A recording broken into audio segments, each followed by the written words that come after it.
ካስታወስክ ምን አይነት ጥርጣሬ እንደኖረኝ ታውቃለህ? ኬፋ በተደጋጋሚ ልጁን እየመጣ ሳይና እኛ ጋር ሲያመሽ ያው ሰንበዲ ይዘት ያለ ማለት ባልችልም ግን ደግሞ ላይክ በጣም ማይሆን ነገሮችን እንደሚያወራ አውቃለሁ። እከሌ ነው ብዬ ማለት ባልፈልግም ህሊናክ ያውቀዋል። እኔ ልጅ ጋር መምጣት ነው ቤት መድረስ ብቻ በቃ እኔን ማግኘት ሆነ ልጅን ማግኘት እንዳትችል የሚፈልግ ሰው በዙሪያ አለ። በቃ ልክ እኔ ጋር በምትመጣ ሰዓት አንተ ወደኔ እንዳትመጣ ወይ የተደረገ ነገር ሊሆን ይችላል። ከነሱ ጀመር ዳራችንም እንዲፈርስ በቅንብብር ነው እስከዛሬ ድረስ እንደዚህ የደረሰው። ኢትስ ኦኬ እኔ ያልፍኩትን ሁሉ አልፌ ለዚህ ደርሻለሁ። አሁንም ቢሆን ሁሉንም ነገር ማለፍ እችላለሁ፣ ፈጣሪ ይመስገን። ግን ደግሞ አንተ እኔ እንደዚህ አይነት ከዚህ በላይ ታስበኝ አልፈልግም። በቃ እውነት ካለሽ እውነታውን ነገም ከነገ ወዲያ መውጣቱ አይቀርም።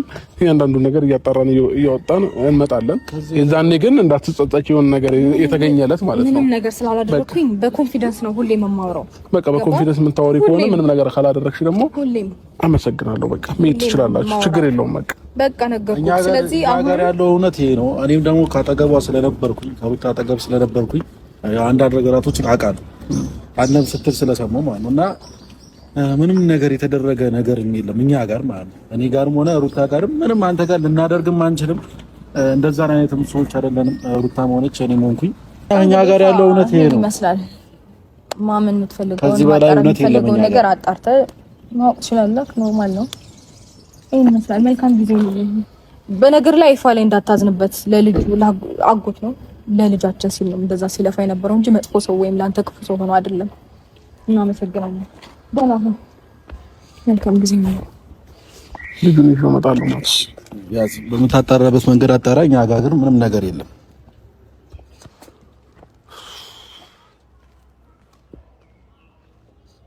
እሺ ለማንኛውም ፋሚሊዎቼ እውነት ይዘገያል እንጂ መውጣቱ አይቀርም። አንድ ቀን፣ ሁለት ቀን፣ ሶስት ቀን ሊያደር ይችላል። ያንዳንዱ ነገር እኔ ደርስበታለሁኝ።